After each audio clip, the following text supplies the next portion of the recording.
초록우 산어린이재단에 매달 소정의 금액을 후원하게 되었습니다. 이 모든 게 구독자, 시청자님 덕분입니다. 구독과 좋아요 감사합니다.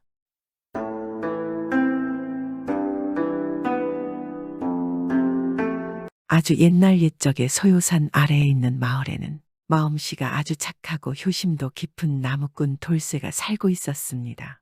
돌쇠에게는 병이 들어 몸져 누워있는 어머니가 한 분 있었습니다. 효자인 돌쇠는 그런 어머니를 지극정성으로 봉양하였는데 어머니의 약값을 벌기 위해 매일 쉬지 않고 산에 올라 나무를 해놓았다가 장이 서는 날에 내다 팔았습니다. 돌쇠의 집안은 원래부터가 아주 가난했습니다. 거기다 아버지도 일찍 돌아가시고 어머니도 아프시니 가난한 살림살이가 나아질 기미는 보이지 않았습니다. 그래도 다행인 것은 돌쇠가 아주 건강하고 힘이 좋았으며 성격도 성실하고 인내심도 강해 일을 늘 열심히 한다는 것이었습니다. 덕분에 어머니와 돌쇠 두 사람이 그래도 먹고 사는 데에는 문제가 없었습니다. 돌쇠는 다른 친구들이 놀러 가거나 쉬는 날에도 쉬지 않고 일을 열심히 하며 하루하루를 살았습니다. 그러던 중 어느 날 돌쇠의 친구 칠복이가 찾아왔습니다. 돌쇠야, 잘 있었냐? 정말 오랜만이야. 칠복이가 웬일이요? 너 장가가고는 오늘 처음 보는 것 같은데. 웬일이긴 내가 하도 코빼기도 안 보이니까 얼굴 보고 싶어서 왔지. 어머님께 인사드려야 하는데. 어머니 지금 계시지?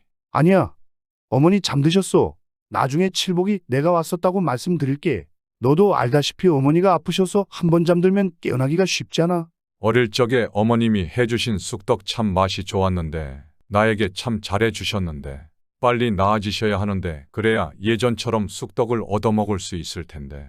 돌쇠야, 실은 이거 주려고 왔어. 칠복이가 돌쇠에게 웬 보따리를 내밀었습니다. 이게 뭐냐? 웬 보따리냐?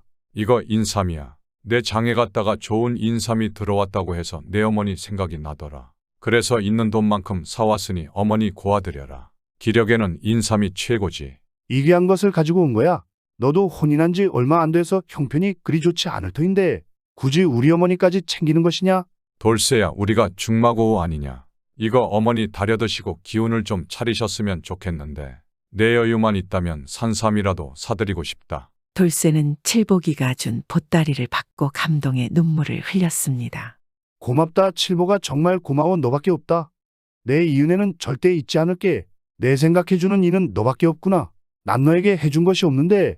야, 나중에 잘 되면 이자까지 다쳐서 갚아. 공으로 주는 것은 아니야. 알겠어. 내 다 갚아줄 거니까 걱정 말아라. 내 잘만 된다면 몇 배로 갚을게. 근데 돌쇠, 너는 언제 장가 갈 거냐? 너도 이제는 가야 하지 않겠냐? 더 나이 들면 가고 싶어도 못 갈지도 몰라. 그건 그렇지. 나도 장가 가야지 가야 하는데 알잖냐? 내 사정을 잘 알잖아. 나는 뭐 사정이 좋아서 혼인했냐? 걱정은 그만하고 일단 혼인하고 그 다음에 부인하고 이렇게 저렇게 잘 살아가면 되는 것이야. 다들 그렇게 하며 혼인하고 사는 것이야. 그렇게 돌쇠는 칠복이와 이런저런 이야기를 나누다 헤어졌습니다. 칠복이를 보내고 집 마당에 홀로 남은 돌쇠는 생각했습니다. 그래, 나도 이쁜 색시와 혼인하고 어머니를 함께 모시고 행복하게 잘 살고 싶구나. 그런 생각도 잠시 돌쇠는 쌓아놓은 나무를 보고 퍼뜩 지게를 챙겼습니다. 오늘 장서는 날인데 저 나무들을 내다 팔아야 어머니 약을 사오지. 어서 가자. 돌쇠는 나무들을 지게에 메고 마을 장터로 나갔습니다. 그런데 그날따라 마을 장터에는 이상한 소문으로 떠들썩하였습니다. 사람들이 모여서 수군거리고 있었습니다. 그거 아는가, 저 소요산 삼봉에 황금알을 낳는 닭이 있다는데 아나도 들었어. 그 닭을 잡으려고 다들 달려들었다는구만. 근데 아무도 못 잡았다지. 아마 그 닭을 잡는 사람은 엄청난 부자가 될 거야. 그 닭이 한 달에 1000냥어치 황금알을 낳는다는구만. 그럼 평생 일도 안 하고 놀고 먹을 수 있겠네. 그렇지, 돈 걱정 안 하고 평생 떵떵거리고 살 수 있어. 나도 소요산을 한번 찾아봐야겠어. 그 닭을 찾으면 양반처럼 살 수 있다고. 맞아 할 수 있다고 생각을 하면 할 수 있다고 그랬어.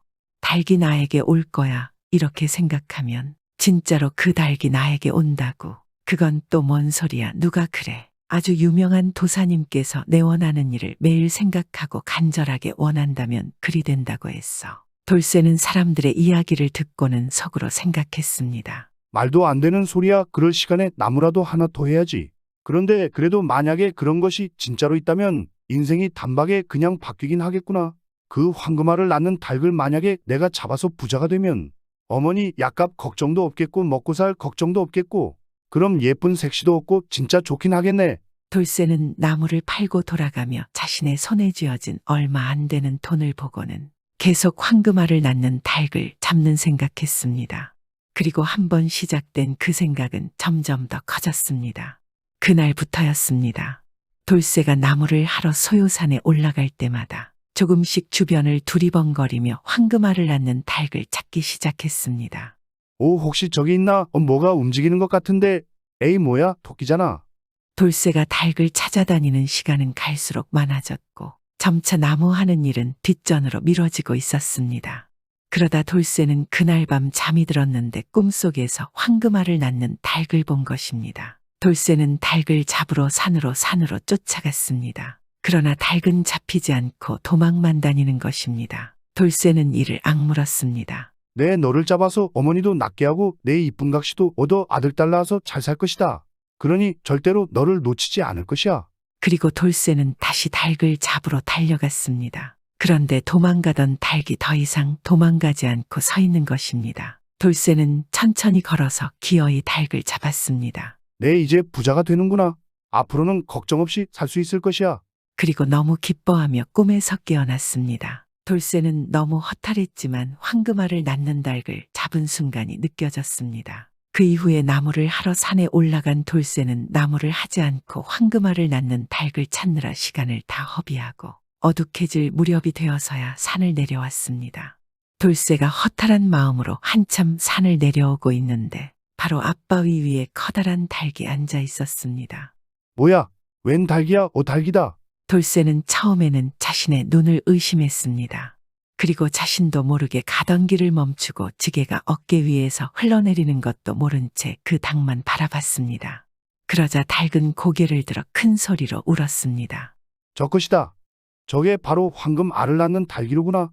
돌쇠는 그때서야 정신을 퍼뜩 차리고 그 황금알 낳는 닭을 잡으려는 생각을 하였습니다.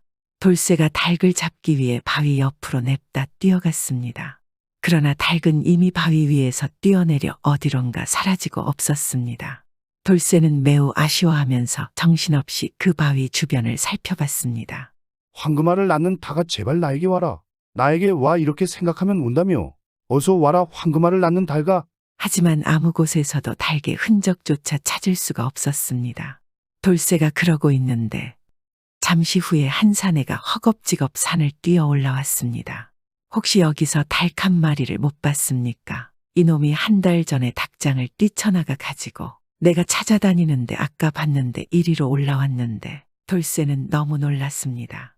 자신이 본 닭이 황금알을 낳은 닭이 아니라 이 사내가 집에서 키운 닭인 것입니다. 뭐야? 황금알을 낳는 닭이 아니라 흔해 빠진 집닭이었소. 내가 그동안 뭘 한 거야? 내 지금 황금닭에 눈이 멀어 정신이 나갔구만. 돌쇠는 힘없이 털썩 바위 앞에 주저앉았습니다. 그리고 잠시 멍하게 있다가 자신의 빈 지게를 보며 중얼거렸습니다. 그러고 보니 요즘 그놈의 황금알을 낳는 닭 생각 때문에 나무도 제대로 못해 가고 있네. 이게 뭔 꼴이람. 이러다가 어머니 약값도 제대로 못 구하겠는데. 내 정신이 나갔구나. 있을지 없을지 모를 닭 때문에 일이 아무것도 하지 못하고 있구나. 돌쇠는 자신이 지금 제정신이 아니라는 것을 깨달았습니다. 그래, 정신 차리자. 그냥 평소처럼 내가 할 수 있는 일들을 열심히 꾸준히 해나가며 살아가는 거야. 황금알을 낳는 닭을 얻겠다는 그런 헛된 생각은 이제 버려야겠어. 돌쇠는 그렇게 결심하고 그 일이 있은 후부터는 더욱 부지런히 열심히 일을 하였습니다. 조금씩이긴 하지만 돌쇠의 집 살림살이는 돌쇠가 열심히 일하는 만큼 조금씩 나아졌습니다. 돌쇠의 정성 어린 보살핌으로 어머니도 건강을 회복하셨습니다. 돌쇠는 그 뒤로 사정이 많이 좋아져서 논도 사고 밭도 사고 어여쁜 처자와 혼인을 했습니다. 그래서 돌쇠는 황금알을 낳는 닭보다 더 소중한 것을 얻었습니다. 돌쇠는 비로소 깨달았습니다. 내 사는 게 막막하고 나아지는 것이 없어서 황금알을 낳는 닭에 눈이 돌아갔구나. 그런데 막상 일이 형편이 나아지니 황금알을 낳는 닭은 내 자신이구나. 내 얼마나 매일 꾸준히 일하면 그것이 곧 황금알인 것이다.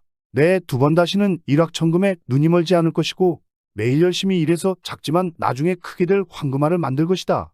이후에 마을 사람들 중에 소요산을 오르다가 돌쇠처럼 큰 바위에 앉은 닭을 보고는 황금알을 낳는 닭을 찾았다며 잡으려다가 놓치는 일이 종종 있었습니다. 결국 아무도 황금알을 낳는 닭은 얻지 못했는데 이후에 마을 사람들은 그 닭에 앉았던 큰 바위를 황금 바위라 부르게 되었습니다.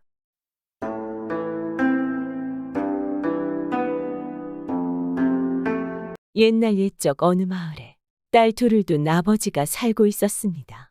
아버지는 예쁜 두 딸을 금이야 오기야 애지중지하며 정성껏 키웠습니다. 그리고 딸들을 사랑하는 마음이 아주 남달랐습니다. 당연히 얼마나 눈에 넣어도 아프지 않은 딸들이겠습니까? 이들 세 식구는 하루하루 행복한 나날을 보냈습니다. 이렇게 키운 딸들은 어느새 훌쩍 커버려 이젠 시집을 보내야 할 때가 되었습니다. 그러니 아버지는 점점 고민에 빠지기 시작하였습니다. 예쁜 우리 딸들을 어떤 집에 시집을 보내야 좋을까? 정말 시집을 잘 가야 할 텐데. 아버지는 이제 앉으나 서나 이 궁리만 하고 다녔습니다. 당연히 애지중지 키운 두 딸을 좋은 곳으로 시집 보내고 싶지 않겠습니까? 그래, 사람은 뭐니 해도 명예가 중요해. 그래야 다른 사람들의 존경을 받을 테니까. 아버지는 큰딸 꽃분이를 뼈대 있는 양반집에 시집을 보내기로 마음먹었습니다. 그래서 주위 친척 어른들을 찾아다니며 사윗감을 찾기 시작하였습니다. 어르신들, 이제 저의 이쁜 딸을 나이가 차서 시집을 보내야겠습니다. 어디 좋은 자리 있으면 소개해 주십시오. 다른 건 다 없어도 좋으니 그저 뼈대 있는 양반집이면 좋겠습니다. 하고 부탁을 했습니다. 얼마 후 친척 어르신께서 좋은 자리를 소개해 주려고 찾아오셨습니다. 내가 아는 사람 중에 뼈대 있는 양반이 있는데 마침 그 집에도 나이가 찬 아들이 있다는군. 그런데 집이 좀 가난해서 말이야. 그래도 괜찮다면 어디 말 좀 넣어볼까? 좀 가난한 거야 어떻습니까? 재물이야 있다가도 없고 또 없다가도 생기는 것 아니겠습니까? 하지만 명예야 어디 그렇습니까? 괜찮으니 어서 말 좀 넣어주세요. 부탁드립니다.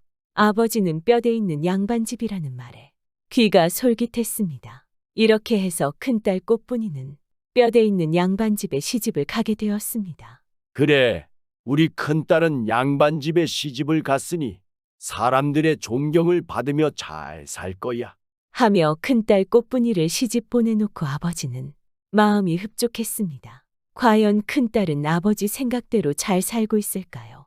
어느덧 3년이라는 시간이 흘렀습니다. 아버지는 큰딸이 어떻게 사는지 얼마나 궁금하지 않겠습니까? 큰딸이 시집간 지도 벌써 3년이나 흘렀군.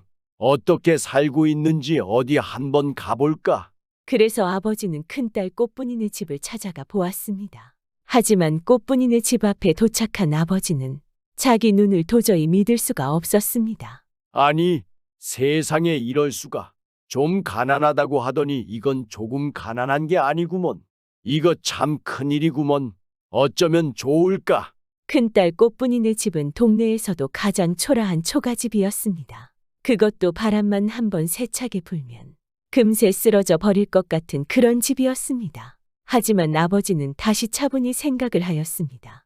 겉모습이 좀 초라하면 어때? 그래도 존경받는 뼈대 있는 양반집인걸. 설마 굶어 죽기야 하겠어. 이렇게 마음을 위로한 아버지는 이리 오너라 하고 사람을 불렀습니다. 잠시 후 큰딸 꽃분이가 바로 나왔습니다. 아이고, 아버님, 오셨어요. 어떻게 이렇게 갑자기 오셨어요? 이게 몇 년 만이에요. 정말 보고 싶었어요. 미리 연락이라도 주셨으면 뭘 좀 준비했을 텐데? 큰딸 꽃분이는 맨발로 뛰어나오며 아버지를 반갑게 맞았습니다. 그런데 큰딸의 모습을 본 아버지는 더 기가 막혔습니다. 글쎄 큰딸 꽃분이가 허리에 밥보자기를 두르고 있지 않겠습니까? 앞치마도 없어서 대신 밥보자기를 두르고 있는 것이었습니다. 이 근처 잔치집에 갔다가 네 생각이 나서 들렀다. 밥은 잔치집에서 먹고 왔으니 아무것도 내오지 마라. 딸의 살림을 보니 밥은커녕 죽도 못 먹을 형편이었습니다. 그러니 친정아버지가 왔다고 밥 한 끼라도 준비하려면 살림살이를 팔아야 할 것이 뻔했습니다. 그래서 아버지는 일부러 이렇게 거짓말을 하였던 것이었습니다. 꽃분아, 이 애비는 이제 잘 사는 거 보았으니 됐다. 내 다음에 또 오마. 그때는 맛있는 것을 해다오. 아버지, 오래간만에 오셨는데 하룻밤이라도 주무시고 가세요. 그냥 가시면 제 마음이 편하지 않을 것 같아요. 꽃분이가 이렇게 붙잡는데도 아버지는 급한 일이 있다고 둘러대고 큰딸 꽃분이네 집을 나왔습니다. 아무래도 더 있으면 딸에게 침이 될 것 같았습니다. 처음으로 온 큰딸 집인데 그냥 돌아가는 아버지의 마음은 얼마나 아플까요? 에휴, 아무리 존경받는 양반 집이면 뭐해.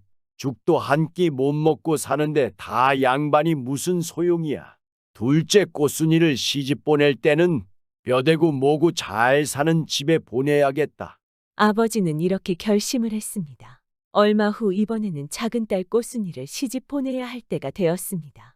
아버지는 이번에도 주위 친척 어른들을 찾아다니며 작은 딸 사윗감을 찾기 시작하였습니다. 안녕하십니까. 이번에는 제 작은 딸을 시집 보내야 할 때가 되었는데 어디 좋은 자리에 없을까요? 뼈대 없는 집이라도 괜찮으니 잘 살기만 하면 좋겠습니다. 하고 부탁을 했습니다. 그러자 큰딸에게 양반을 소개해 주신 친척분이 말하기 시작하였습니다.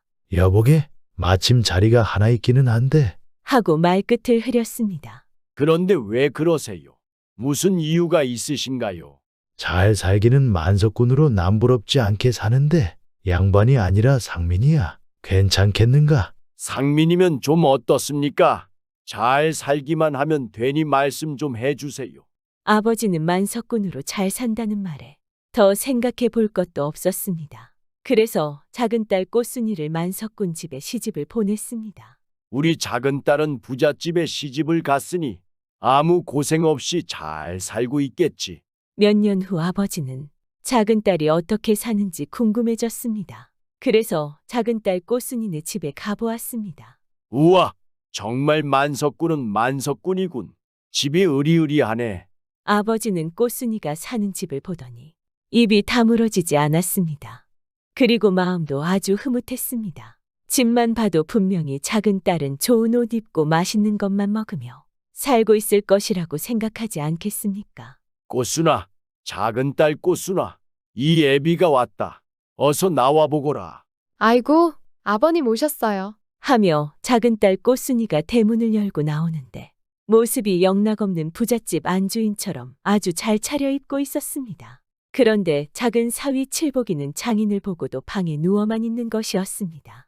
아니, 자네는 장인이 왔는데 어떻게 일어나 보지도 않는가? 자네가 좀 잘 산다고 나를 업신여기는 건가? 화가 난 아버지가 버럭 소리를 지르자 갑자기 꽃순이가 말하기 시작하였습니다. 아버지, 그런 게 아니에요. 제 말 좀 들어보세요. 하고 자초지종을 이야기하기 시작하였습니다. 이 사람이 돈 많은 상민이라 못된 양반들이 툭하면 이 사람을 잡아다가 이렇게 곤장을 친답니다. 말도 안 되는 생트집을 잡으면서요. 그럼 우리는 잘못한 것도 없는데 할 수 없이 많은 돈을 갖다 줄 수밖에 없습니다. 그렇게 해야 이 사람을 풀어주니까요. 못된 양반들이 이 사람 돈이 탐이 나서 돌아가면서 이렇게 잡아다가 곤장을 치니 이러다가는 이 사람 제 명대로 못 살겠어요. 어제도 곤장을 맞고 와서 저렇게 일어나지도 못하는 거예요. 작은 딸 꽃순이의 이야기를 들은 아버지는 마음이 아파서 더 이상 앉아 있을 수가 없었습니다. 그래서 급한 일이 있다고 거짓말을 하고 일어나 나왔습니다. 아이고, 뼈대 있는 집에 큰 딸을 보냈더니 밥보자기를 두르고 살고 돈 있는 집에 작은 딸을 보냈더니 이번에는 마음고생이 끊이지를 않는구나. 아버지는 길을 가며 이렇게 한탄을 했습니다. 아버지의 탄식이 어찌나 슬퍼 보였던지 지나가던 선비가 그 모습을 보고 말을 걸었습니다. 어르신, 무슨 일이 있으신데 그렇게 땅이 거지게 한숨을 쉬십니까? 제가 도울 수 있는 일이면 돕고 싶습니다. 말씀해 주실 수 있으십니까? 하고 말했습니다.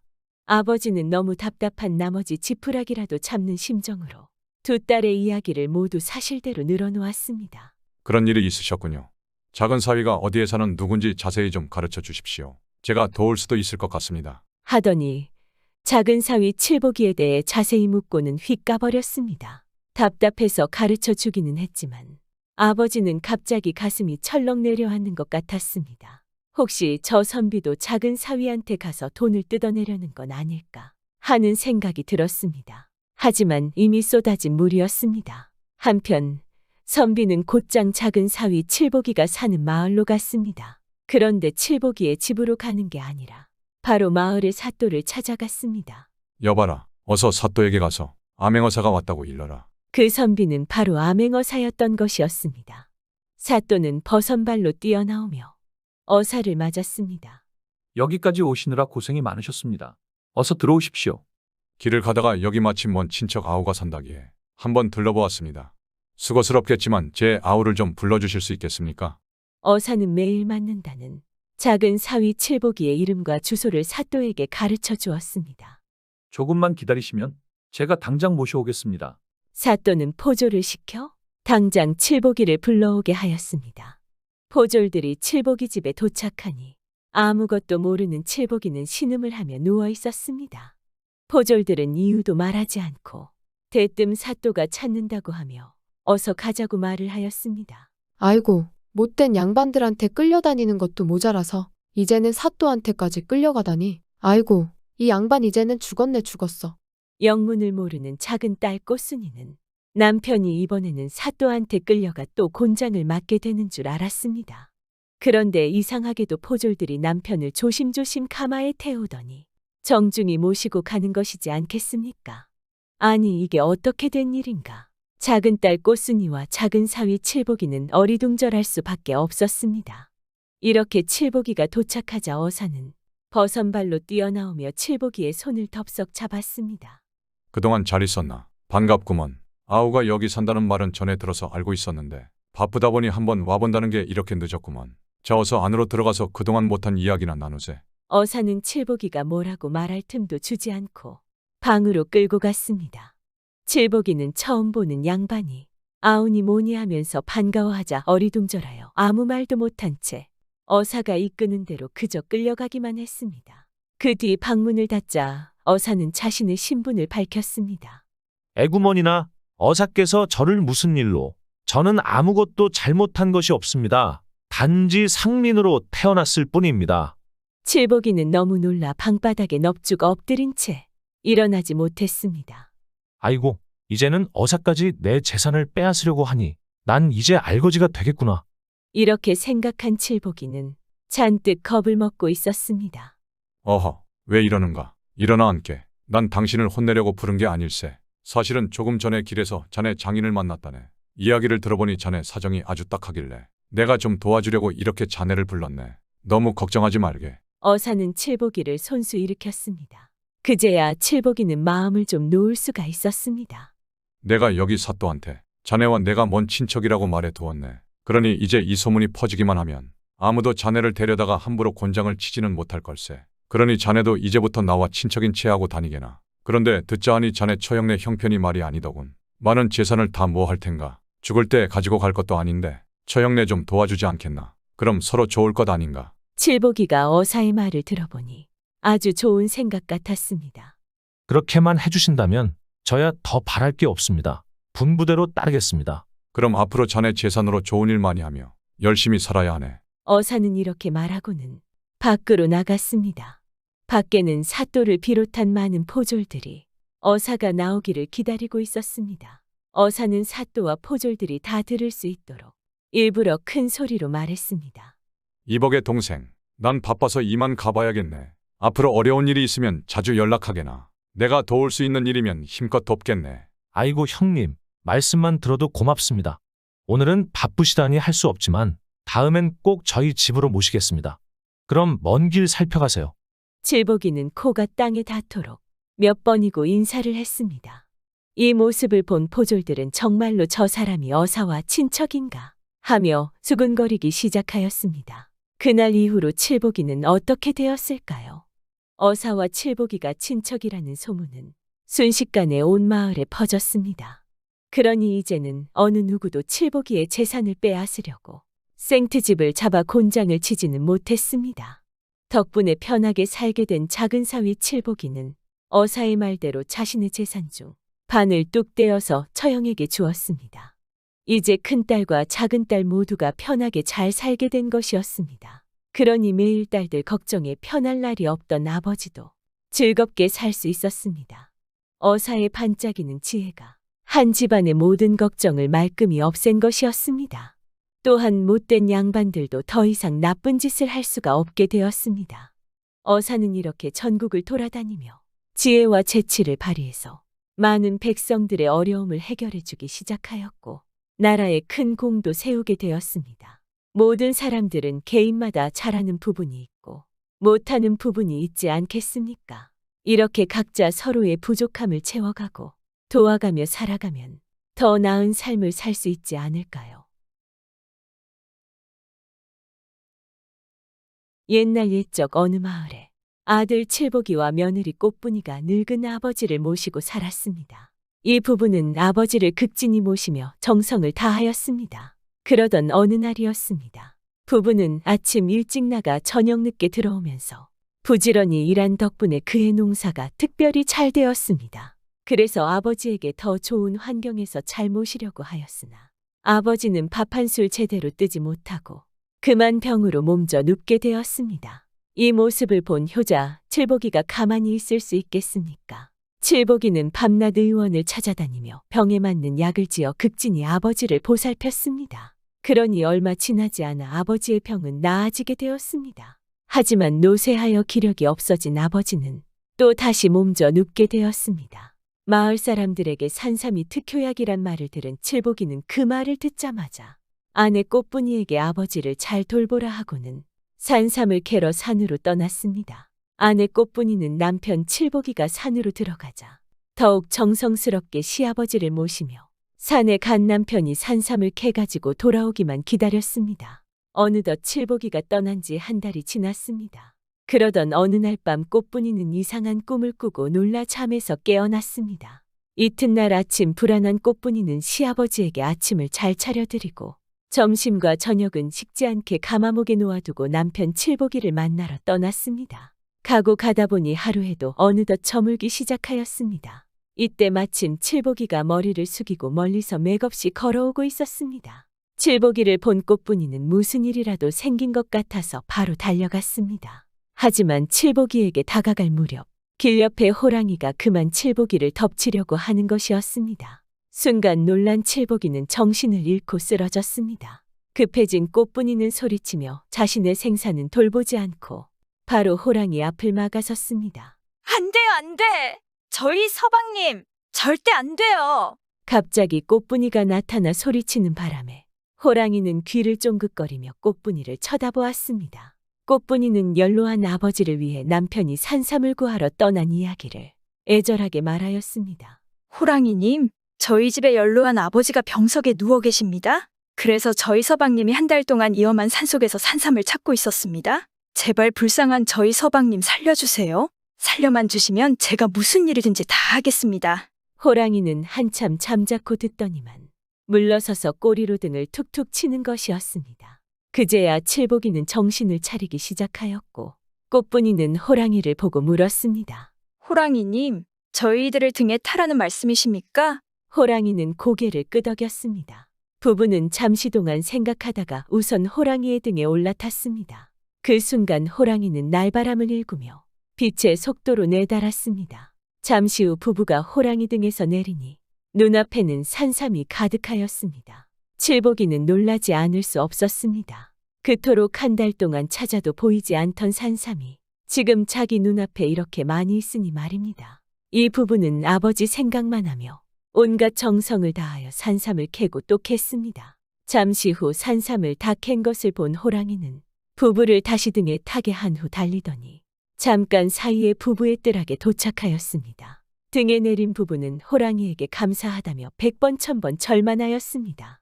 호랑이는 날았다고 꼬리를 젓더니 휙 소리와 함께 바람같이 사라졌습니다. 집에 들어온 부부는 캐온 산삼 중에 제일 큰 산삼을 골라서 아버지에게 드리고 조그마한 나머지 산삼은 앞산에 심었습니다. 그 후 늙으신 아버지에게도 다시 대접하고 동네 어른들이 아프실 때 한 뿌리씩 나눠드렸습니다. 기력이 회복한 아버지는 아들 칠복이에게 산삼을 구할 수 있게 된 이야기를 들으시더니 눈물을 글썽거리셨습니다.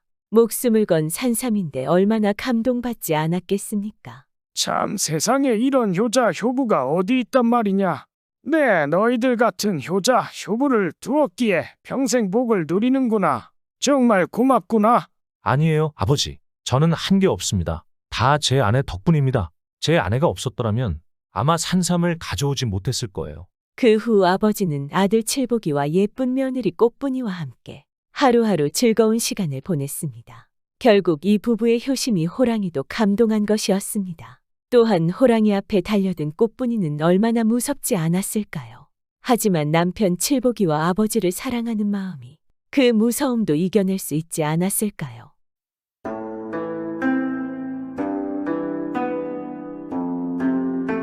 아주 먼 옛날 옛적에 한양의 최씨 집안은 대대로 고관대작을 지내고 가진 재산도 만석군 집안이었습니다. 이렇게 관직 복도 재산 복도 많은 최씨 집안에 유일하게 부족한 것이 바로 자식 복이었습니다. 이 집안은 자손이 매우 귀하여 9대째 모두 아들 하나만 낳아 간신히 가문의 명맥을 유지하는 중이었습니다. 그리고 이 집안의 8대 독자 최대감은 자신의 아들, 9대 독자인 외아들 돌쇠가 무럭무럭 자라서 15살이 되자 아들을 혼인을 시키기 위해 좋은 혼처를 구하던 중이었습니다. 이번에는 우리 아들 돌쇠가 혼인을 잘하여서 아들도 여럿 낳고 딸도 여럿 낳았으면 좋겠군. 우리 집안은 지금 몇백 년째 일이 손이 괴하단 말이요. 그러게요. 그랬으면 좋으련만. 그런데 당신 때까지 무려 8대째 이런 걸 보면 여자 탓은 아닌 것 같은데 아무리 좋은 약을 써도 도통 소용이 없지 않나요? 당신 말이 맞아 그렇긴 하지. 그러니까 우리 최씨 가문의 운명을 바꿔줄 그런 여인과 우리 돌쇠가 혼인을 해 됐으면 좋겠구만. 그렇게 최대감은 중매쟁이의 많은 여인들을 알아보았고 우연히 명망 높은 집안의 교수가 혼처를 찾고 있다는 소식을 들었습니다. 최대감은 중매쟁이에게 여인에 대한 이야기를 물었습니다. 그녀는 이웃 마을에 사는 김씨 처녀로 나이를 따져보니 아들 돌쇠보다는 2년 연상의 18살이었으며 외모와 행실이 매우 정숙하고 아름답기로는 마을에 정평이 나 있는 처녀였습니다. 최대감은 이 김씨 처녀를 아들 돌쇠의 색시감으로 정하고 김씨 집안과 혼약을 맺었습니다. 그리하여 두 집안은 각자 자녀의 혼인 날을 잡았습니다. 돌쇠와 김씨 처녀는 김씨 처녀의 집에서 성대한 혼인식을 치르게 되었고 그날 첫날 밤을 보내던 중이었습니다. 아니 배가 왜 이러지? 아니 무슨 일이 있어? 부인 안색이 별로 안 좋으시오. 배가 너무 아픕니다. 뭐가 나올 것 같아요. 어머나 세상에 아니 배가 뭐가 나온다고요. 아유 설마 부인 여기서는 안 돼요.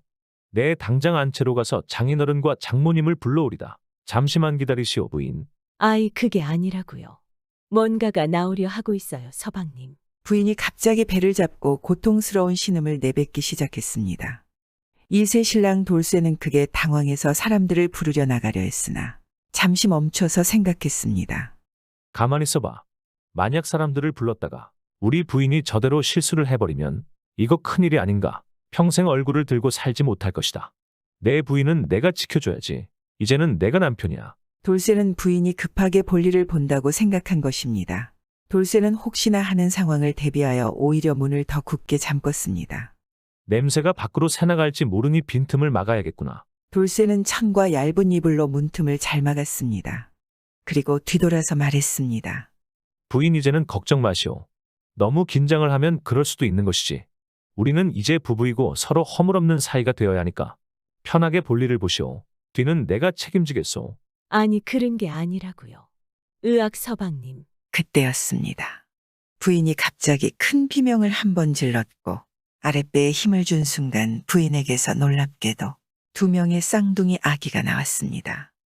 각각 사내아이와 계집아이 남매였으며 신기하게도 이 아기들은 태어난 직후 울음 한 번을 터뜨리지 않았습니다.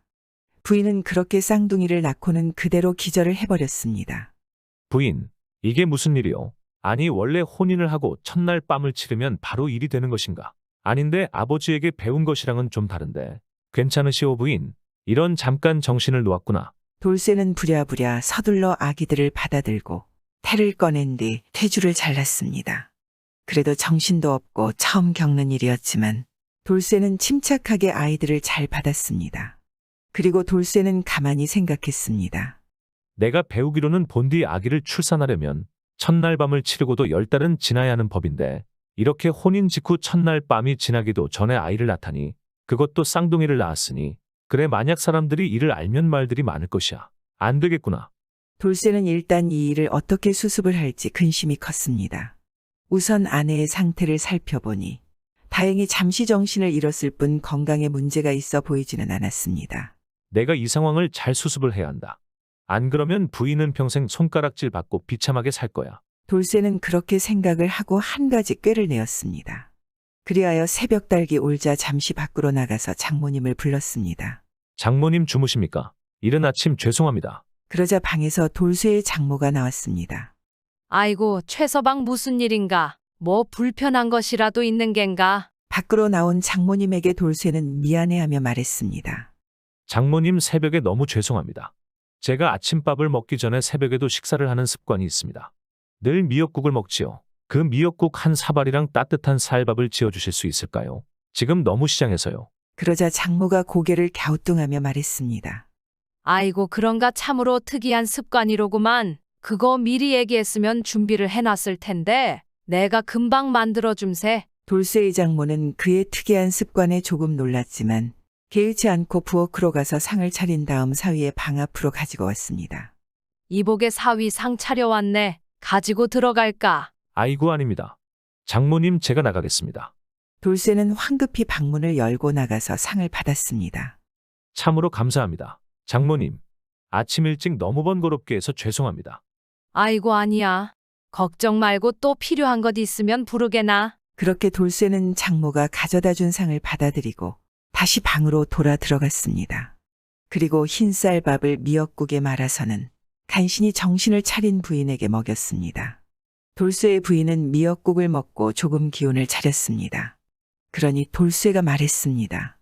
일단 내가 이 아이들을 데리고 우리 집으로 떠나 있을 것이오. 걱정 말고 열흘 정도 몸을 잘 추스르고 오시오. 해산한 몸으로 시집살이를 시작하면 몸이 너무 힘들 것이니까. 내가 이 문제를 모두 정리해 놓을 테니 편하게 쉬시오. 돌쇠의 말에 부인은 몹시 감동하여 그리 하겠다고 하였습니다. 그렇게 돌쇠는 해가 완전히 뜨기 전에 몰래 아이들을 이불에 따뜻하게 잘 싸서 근처의 다리 밑으로 가서 그곳에 아이들을 숨겨놨습니다. 그리고 날이 밝자 돌쇠는 장인 장모에게 가서 어젯밤 어머니가 편찮으시다는 꿈을 꾸고 아무래도 집에 서둘러 가봐야겠습니다. 거짓 핑계를 대며 말을 준비해 달라고 부탁을 하였습니다. 그리고 나서 장인 장모에게 인사를 드리고 처갓집을 나서서 말을 타고 자신의 집으로 가던 도중에 다시 다리 밑으로 내려가 아기들을 품에 안고 자기 집으로 돌아갔습니다. 그러니 부인은 데려오지 않고 아이만 둘만 데려온 돌쇠를 본 최대감과 부인은 너무나 깜짝 놀랐습니다. 아니 이게 뭐냐? 며느리는 어디 있고 어디서 난 애만 둘이나 데려온 것이냐? 애들은 도대체 어디서 난 게야? 최대감이 묻자 돌쇠가 말했습니다. 그것이 우연히 다리를 지나는데 다리 밑에서 울음소리가 들려 가보니까 이 아이들이 있었습니다. 너무나 딱한 마음에 제가 데려왔습니다. 이것도 인연인데 우리 집에서 이 아이들을 제가 제 자식처럼 키웠으면 합니다. 어차피 우리 집안에는 대대로 자식도 많이 없으니 좋지 않겠습니까? 그러니 마음이 넓은 최대감과 부인은 아들의 착한 행동을 칭찬하고 그리하라 허락을 해주었습니다. 그로부터 열흘이 지나고 드디어 돌쇠의 부인도 몸을 잘 추스르고 시댁으로 왔습니다. 그러니 시어머니는 아들 돌쇠가 데려온 두 아기들을 며느리의 품에 안겨주었습니다. 이야기는 들었지. 돌쇠가 이 아이들을 데려와서는 앞으로 자식처럼 키운다는구나. 네가 고생이 많겠구나. 그러니 돌쇠의 부인은 자신의 품에 안겨 웃음을 짓는 두 아이들을 보고 안도의 눈물을 흘렸습니다. 아이고 갑자기 자기 아이도 아닌 애들을 둘이나 맡아서 키우게 생겼으니 어찌 속이 지속일고 며느라 이 애미가 많이 도와줄 테니 걱정 말거라. 그렇게 속사정을 알 리 없는 시어머니는 눈물을 흘리는 며느리를 잘 달래주었습니다. 그리고 나서 별탈 없이 세월이 잘 흘렀고 쌍둥이 남매가 어느덧 10번째 생일을 맞이하였습니다. 돌쇠는 10년의 시간 동안 한 번도 아이들에 대해서 부인에게 묻지 않았습니다. 그리고 정말로 아이들을 자신의 자식처럼 여기고 정성으로 돌봐주었습니다. 그날은 큰 보름달이 뜬 대보름날이었고 돌쇠와 부인 그리고 아이들은 함께 달 구경을 나와 있었습니다. 다 큰 남매는 저희들끼리 놀겠다고 저만큼 떨어졌고 돌쇠 부인은 강가에서 강가에 비친 달을 바라보았습니다. 그때 돌쇠가 입을 열었습니다. 이제 아이들도 다 컸고 곧 시집 장가를 가게 생겼구려. 저 아이들이 어찌 태어나게 된 것인지 말해줄 수 있겠소? 조심스럽게 물으니 부인은 쓸쓸하게 미소를 지으며 자신이 그동안 미처 말하지 못했던 진실을 털어놓았습니다. 서방님, 제가 서방님과 혼인을 하기 10여일 전에 강가에 달 구경을 갔던 적이 있었습니다. 날이 저물었고 달이 떴습니다. 그런데 물가에 달 그림자가 비쳤고 너무 아름답고 눈이 부셨습니다. 달 그림자 근처에 제가 다가가니까 갑자기 달 그림자가 제 뱃속으로 빨려 들어왔습니다. 그리고 그날 이후 어느 순간부터 배가 불러오기 시작하는 것이 느껴졌습니다. 그리고 나서는 혼인을 하였고 아이들이 태어난 것입니다. 배가 불러올 땐 설마 그것이 아이들이라고는 생각조차 하지 못했습니다. 그랬구려. 그런 것이었군.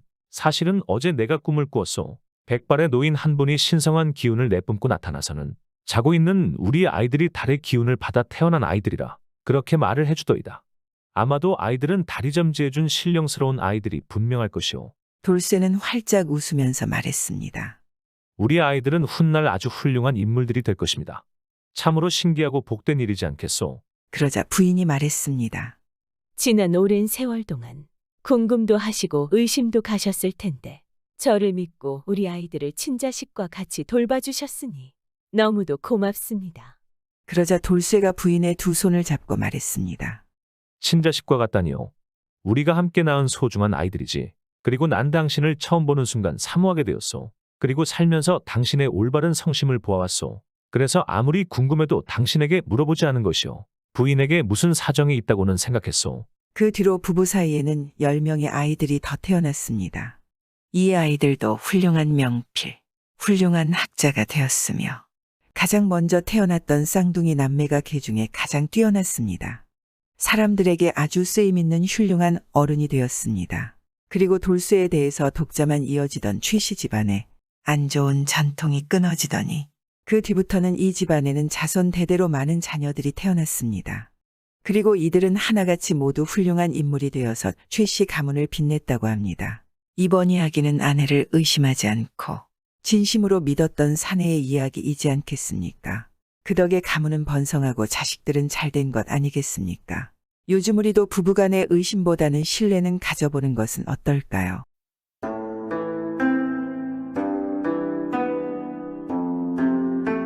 옛날 옛적에 어느 산골 마을에는 나이가 아주 많은 할아버지가 어린 손녀 딸을 키우며 밭을 일구고 어렵게 살아가고 있었습니다. 할아버지는 심성이 매우 곱고 또한 어려운 사람들을 보면 모른 채 못했습니다. 산의 조그만한 밭에서 간신히 손녀와 입에 풀칠하며 살았지만 같은 마을 사람들이 먹을 것을 구하러 오기라도 하면 자신의 것을 나누어 주었습니다. 할아버지의 바람이 하나 있었는데 그것은 손녀가 시집갈 때 제대로 된 혼수를 해주는 것입니다. 그런데 그것이 그렇게 쉽지는 않았습니다. 가뜩이나 입에 풀칠하기도 힘이 드는데 돈을 모으기가 쉽지 않지 않겠습니까? 그래도 할아버지는 열심히 일했습니다. 그런데 이 산골에는 나쁘고 탐욕한 돌쇠라는 도깨비가 살고 있었습니다. 이 돌쇠라는 도깨비는 산속 깊은 곳에 살지만 아무도 그의 집이 어디인지 몰랐습니다. 돌쇠 도깨비는 산속에 지나가는 사람들에게 위협을 하며 물건을 빼앗아갔습니다. 어느 날 쌍인들이 물건을 팔러 산속을 지나가게 되었습니다. 상인들은 이 산속만 지나가면 물건을 팔 수 있어서 길을 재촉했습니다. 그런데 상인들 앞에 돌쇠 도깨비가 떡하니 나타났습니다. 그러니 상인들은 얼마나 무섭겠습니까? 이봐, 여기를 지나가려면 통행세를 내놓아야 한다. 너희들이 가지고 가는 물건들을 모두 내놓아라. 도깨비의 말에 상인들은 벌벌 떨었지만 그래도 자신들의 밥줄인데 쉽게 내줄 수는 없지 않겠습니까? 그래서 상인 하나가 말했습니다. 미안하오. 정말 몰랐소. 여기를 지나가면 통행세를 내놓아야 한다는 것을. 우리는 이만 돌아가겠소. 그러면 괜찮지 않겠소? 그러자 돌쇠 도깨비는 희죽거리며 상인들 앞으로 쿵쿵거리며 다가오는 것입니다. 어차피 이 산속에 발을 뒤졌으니 어쩔 수가 없다. 통행세를 안 내려 한다면 너희들의 목숨부터 가져갈 것이다. 물건보다 목숨이 소중한 것이냐?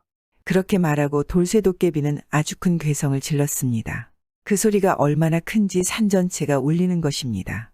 그 소리에 상인들은 물건을 놔두고 걸음마 나살려라 하고 도망을 치는 것입니다. 그러자 돌쇠도깨비는 상인들이 놔두고 간 물건들을 가지고 집으로 가는 것입니다. 도깨비의 집안에는 얼마나 많은 사람들의 계약탈을 했는지 진귀한 보물과 돈이 가득했습니다. 난 이 보물들과 돈만 보면 너무 좋아. 아직도 많이 모자라. 이 집 가득 채워야 돼. 사람들에게 더 많은 것을 빼앗아야 돼. 이 돌쇠도깨비는 산속에 지나가는 사람들만 괴롭히는 게 아니었습니다. 산속에 살고 있는 마을 사람들도 괴롭혔습니다. 많은 사람들이 이 돌쇠 도깨비 때문에 마을을 떠나는 사람들이 많아져서 이제는 몇 가구만 살게 되었습니다. 돌쇠 도깨비는 착한 할아버지도 괴롭히기 시작했습니다. 그러던 어느 날 할아버지가 밭을 일구고 있는데 근처에 쿵쿵 하는 소리가 들려왔습니다. 이게 무슨 소리지? 땅이라도 꺼진 건가? 할아버지는 허리를 펴고 일어서서 주변을 둘러보았습니다. 그런데 웬걸 커다란 돌쇠도깨비가 할아버지의 밭 앞에 나타났습니다. 아이고, 세상에 도깨비가 나타났네. 할아버지가 당황해하고 있는데 돌쇠도깨비는 할아버지를 쓱 한번 보더니 이것들은 내가 가져가겠다. 하고 외치면서 할아버지가 열심히 수확한 농작물들을 한 움큼 잡아서는 들고 유유히 사라졌습니다. 아유, 이놈아. 어렵게 일구어 놓은 건데 그리 가져가면 어떡하냐? 할아버지는 애써 돌쇠도깨비에게 소리를 질러보았으나 그렇다고 도깨비를 쫓아갈 엄두도 힘도 없었습니다. 할아버지의 밭 근처에 매일같이 돌쇠도깨비가 나타났고 그 센 힘으로 농작물을 마구 갈취하면서 할아버지를 못살게 굴었습니다. 한 번은 할아버지가 배추를 심었는데 돌쇠도깨비가 나타나서는 이 땅은 원래부터 내 땅인 것이니 여기 배추도 내 것이다. 불만 있나, 영감? 돌쇠도깨비가 매일같이 배추를 뽑아가니 할아버지가 열심히 심은 배추의 절반이나 빼앗기고 말았습니다. 어휴, 이를 어쩐다. 도깨비가 자꾸만 이 수확물들을 가져가니 팔 것도 반밖에 안 되네. 이거 팔아서 1년을 살아야 하는데 이를 어쩌지? 돌쇠도깨비에게 계속 시달리는 할아버지는 몹시 화가 났지만 그렇다고 도깨비를 막아설 수도 없는 노릇이었습니다. 건장하고 힘센 청년이라도 도깨비를 이겨낼 수는 없었을 것입니다. 할아버지는 그나마 도깨비가 사람을 해치지는 않으니 불행 중 다행이라 생각을 하고 매번 참을 수밖에 없었습니다. 그러던 어느 날 하루는 할아버지가 나무를 하고 내려오다가 감나무가 있는 길을 지나게 되었습니다. 맛있게 잘도 익었구나. 이거 우리 손녀딸이 아주 좋아하겠는걸.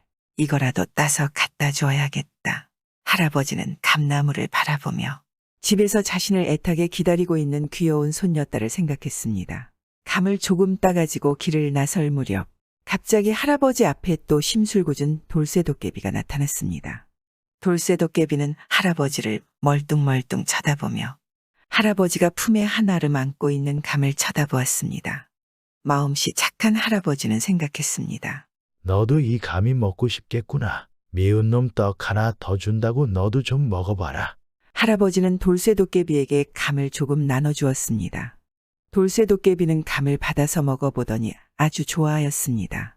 그런데 이 못된 돌쇠도깨비는 고마워하기는커녕 감을 더 달라면서 심술을 부려대기 시작했습니다. 할아버지는 하는 수 없이 따온 감을 거의 대부분 돌쇠도깨비에게 빼앗기듯 주어야 했습니다. 이 돌쇠도깨비가 한참 감을 먹다가 할아버지에게 앞으로 항상 감을 많이 따와서 나에게 바치지 않으면 가만히 두지 않을 것이다. 하고 협박을 하였습니다. 아이고, 이런 은혜도 모르는 도깨비를 보았나? 어이가 없구나, 어이가 없어. 할아버지는 도깨비의 심술에 기가 막혔습니다. 도깨비가 자칫 자신의 손녀딸을 해칠 수 있다는 생각에 이번에도 어쩔 수 없이 말을 따라야 했습니다. 그렇게 돌쇠도깨비에게 당하고만 살던 어느 날 할아버지는 밭농사를 위해서 밭으로 가는 길이었습니다. 그런데 도깨비가 나무 아래 앉아 있는 것입니다. 보아하니 사람들이 지나가는 것을 지켜보는 것입니다. 할아버지는 몰래 숨어서 도깨비를 훔쳐보기로 했습니다. 그런데 하늘에서 날던 솔개 한 마리가 나무에 부딪혀 피를 흘리며 도깨비 앞에 떨어지는 것입니다. 그것을 돌쇠도깨비가 보더니 화들짝 놀라며 벌벌 떠는 것입니다. 이건 날아다니는 세이피야. 너무 무서워. 나 좀 살려줘. 하고 앞뒤도 안 보고 도망치는 것입니다. 할아버지는 도깨비가 도망간 자리에 가니 솔개가 피를 흘리고 죽어 있는 것입니다. 그래서 솔개를 집어서 품에 넣었습니다. 이 못된 도깨비가 세이피를 무서워하는구나. 잘 되었구나. 놈의 약점을 알았으니깐. 그리고 밭으로 가는데 길에 어디선가 끙끙거리는 소리가 들려왔습니다. 무슨 소리지 저기 철벽 쪽에서 나는 소리 같은데 할아버지가 가보니 절벽 아래에 다리를 마을 사내가 한 명 있었습니다. 할아버지는 깜짝 놀라 서둘러 사내 의상처를 치료해 주었습니다. 그리고 나서 사내에게 자초지중을 들어보니 사내 역시 못된 도깨비에게 시달리던 중에 먹을 걸 가져오지 못했다는 이유로 도깨비에게 밀쳐져서 절벽에 떨어진 것입니다. 그리고 바람에 다리를 크게 다쳤다고 하소연하였습니다. 그런데 그렇게 당하는 것이 이 사내뿐만이 아니라 이 근방 얼마 없는 마을 사람들이 이 도깨비 때문에 할아버지와 같은 일들을 당하고 있다는 것을 사람들은 도깨비가 빨리 죽거나 멀리 떠나버렸으면 좋겠다고 생각하고 있었습니다. 그러니 할아버지는 자신에게 좋은 생각이 있다고 하며 사내에게 마을 사람들을 불러달라고 하였습니다. 할아버지는 사람들을 모아놓고 다 함께 작전을 짜기 시작했습니다. 사람들은 할아버지의 생각을 듣고는 모두들 그렇게 하자고 하며 좋아하였습니다. 그리하여 작전을 실행하는 당일 할아버지는 감나무로 가서 감을 따고 있었습니다. 그러니 아니나 다를까 이번에도 돌쇠 도깨비가 달려들어와서는 할아버지에게 딴 감을 달라고 요구했습니다. 할아버지는 도깨비에게 그것들을 순순히 내주며 은근슬쩍 도깨비를 걱정스러운 표정으로 보며 말했습니다. 아유, 그런데 말이야. 마을 시장에 다녀왔는데 거기서 이상한 소리를 들었지 뭐야? 요즘 관아에서 포졸들을 풀어서 이 산을 돌아다닌다는구만. 그러니까 자네도 몸 조심하라고. 그런데 도깨비는 전혀 겁먹지 않고 말하는 것입니다. 그깟 포졸들 100명이라도 오라고 해. 내가 힘 한 번 쓰면 모두 날아갈게야. 그러자 할아버지는 미소를 지으며 말했습니다. 그런데 포졸들이 온몸에 세피를 바르고 다니고 있다는구만. 왜 세피를 바르고 다니지? 그래도 자네라면 끄덕없을 것이야.